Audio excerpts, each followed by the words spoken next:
Madridistas, en allant me coucher, je suis tombé sur quelques informations du Real Madrid qui m'ont donné mal à la tête. Et ne comptez pas sur moi pour ne pas vous les partager. On va tous avoir des maux de tête avant d'aller nous coucher ce soir. Pour commencer, le Real Madrid vient de refuser une offre de bonne move pour Fran Garcia. Est-ce que vous vous rendez compte qu'aujourd'hui, on se permet de refuser une offre pour Fran Garcia? En mode, c'est Marcelo Prime et on ne peut pas se permettre de le perdre.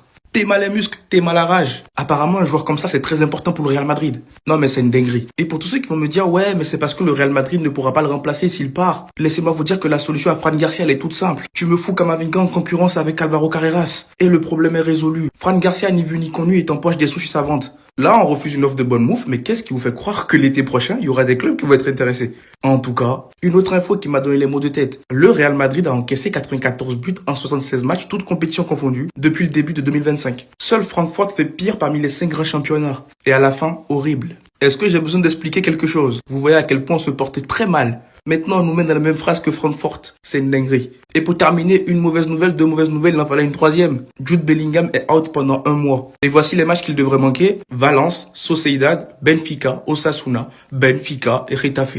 Bon rétablissement à lui et bon rétablissement à nous aussi. Préparez vos doliprane, préparez vos tensiomètres. Les prochaines semaines s'annoncent rugueuses. Tandis ça, cette fois-ci, on va parler de la blessure de Bellingham. Déjà pour commencer, bon rétablissement à lui, mais c'était prévisible. À force de cavaler dans tous les sens, à gauche, à droite, dans l'axe, en défense, au milieu, c'est les conséquences. Et le pire, là aujourd'hui, tu ramènes un Arbeloa qui n'a pas de tactique précise, qui veut jouer sur le pouvoir de l'amitié, donner de la liberté à tous les joueurs sur le terrain où vous pouvez courir comme vous voulez. Bah forcément, Jude Bellingham va courir dans tous les sens. C'est ce qu'il aime faire. Là où on avait un Alonso qui voulait ramener cette tactique où chaque joueur couvrait une zone. D'où on avait cette sensation que Bellingham sur Alonso courait un tout petit peu moins. Parce qu'Alonso voulait lui réapprendre à jouer au milieu de terrain, couvrir une zone précise. À la limite, il veut faire du dépassement de fonction. Il peut se permettre de le faire, mais pas courir pour courir. Et il y a beaucoup qui le disaient, hein. Un jour, là, ça va lâcher. Voilà, un jour, ça va lâcher. Le jour est arrivé. Je suis désolé et je suis déçu pour lui. Mais ce truc-là, faut qu'on le comprenne. Par contre, une autre chose que j'ai remarqué à sa sortie, j'avais la sensation que beaucoup de joueurs touchaient plus la balle. Brahim Diaz touchait plus de ballons, Arda Güler touchait plus de ballons. Donc moi, perso, je pense que là-dessus, il faut qu'il travaille Bellingham. C'est-à-dire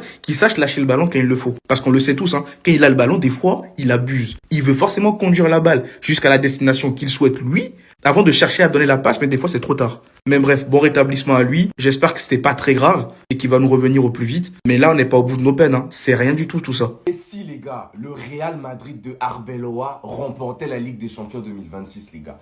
Il y a une succession d'événements qui prouvent que le Real Madrid peut remporter cette Ligue des Champions 2026. Retour en 2014, les gars. Le Real Madrid remporte la Ligue des Champions. Et l'année 2014, c'était l'année de la Coupe du Monde, les gars. Coupe du Monde au Brésil, remportée par l'Allemagne. Et ensuite, on passe en 2018. Le Real Madrid remporte la Ligue des Champions. Et la même année, année de la Coupe du Monde.